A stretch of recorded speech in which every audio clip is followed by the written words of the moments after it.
জীবের সকল প্রকাশিত ও অপ্রকাশিত বৈশিষ্ট্য নিয়ন্ত্রণকারী একককে জিন বলে। এখন রাসায়নিকভাবে সেই জিন কেমন? জিন হলো ডিএনএ অণুর একটি নির্দিষ্ট অংশ যা একটি পলিপেপটাইড চেইন তৈরির সংকেত ধারণ করে। বিষয়টা একটু খেয়াল করো। আমরা জানি কোষের মধ্যে থাকে ক্রোমোজোম, সেই ক্রোমোজোমের মধ্যে থাকে ডিএনএ, আর একটা ডিএনএর মধ্যে অনেকগুলো জিন একটির পর একটি সজ্জিত থাকে। লক্ষ্য করো, জিন হলো এই ডিএনএ অণুর একটা নির্দিষ্ট অংশ। কতটুকু অংশ? মনে করি আমরা এখান থেকে এই পর্যন্ত এটা একটা জিন, এটা একটা জিন। এখন এই জিনটার মধ্যে আছে একটা পলিপেপটাইড চেইন তৈরির সংকেত। এখন সেই সংকেতটা প্রথমে কি করবে? সেই সংকেতটা প্রথমে চলে আসবে আরএনএর মধ্যে। কিভাবে আসবে?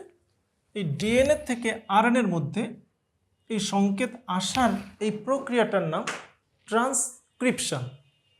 অর্থাৎ ট্রান্সক্রিপশনের মাধ্যমে এই ডিএনএ অণু থেকে সেই প্রোটিন তৈরির সংকেতটা আরএনএর মধ্যে আসবে।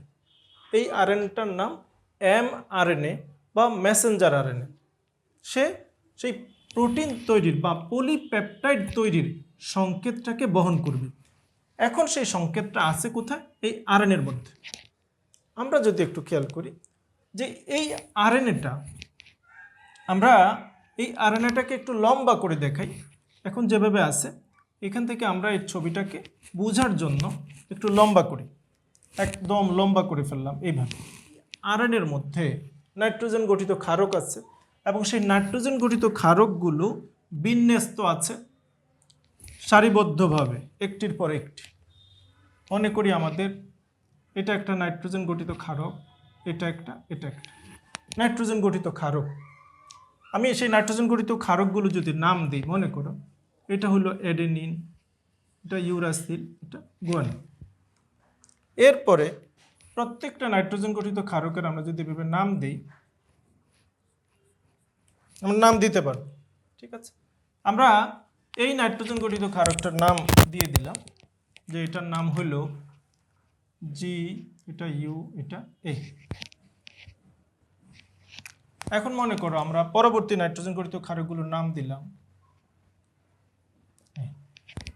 এর পরের গুলোর নাম আবার একটু ভিন্ন দিয়ে দিলাম, যে এগুলোর নাম হলো জি জি জি। এরপর এইভাবে নাইট্রোজেন গঠিত ক্ষারক একটির পর একটি অবস্থান করতেছে এমআরএনএ অণুর মধ্যে। লক্ষ্য করো, এমআরএনএর মধ্যে এই যে নাইট্রোজেন গঠিত ক্ষারকগুলো একটির পর একটি বিন্যস্ত আছে, এই বিন্যাসটাকে বলা হয় জিনোম সিকোয়েন্স।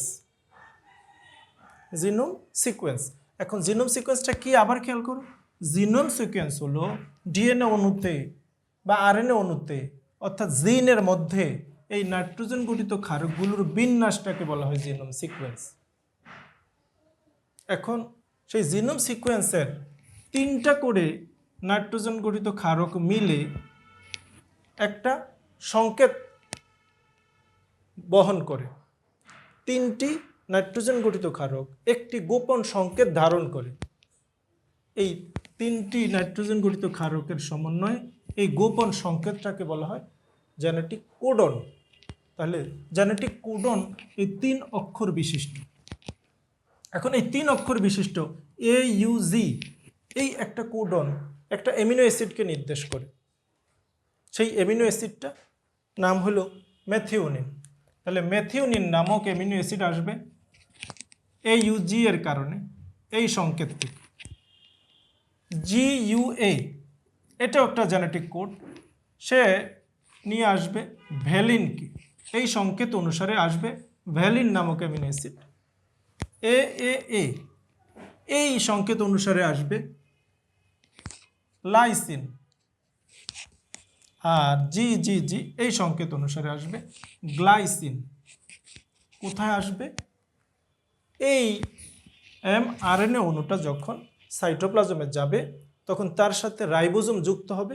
সেই রাইবোজোমের কাছে এই অ্যামিনো অ্যাসিডগুলোকে নিয়ে আসবে টিআরএনএ। তখন সেই রাইবোজোম এই অ্যামিনো অ্যাসিডগুলোকে একটির পর একটিকে যুক্ত করে একটা লম্বা চেইন তৈরি করবে। সেই চেইনটা কি বলা হয়? পলিপেপটাইড।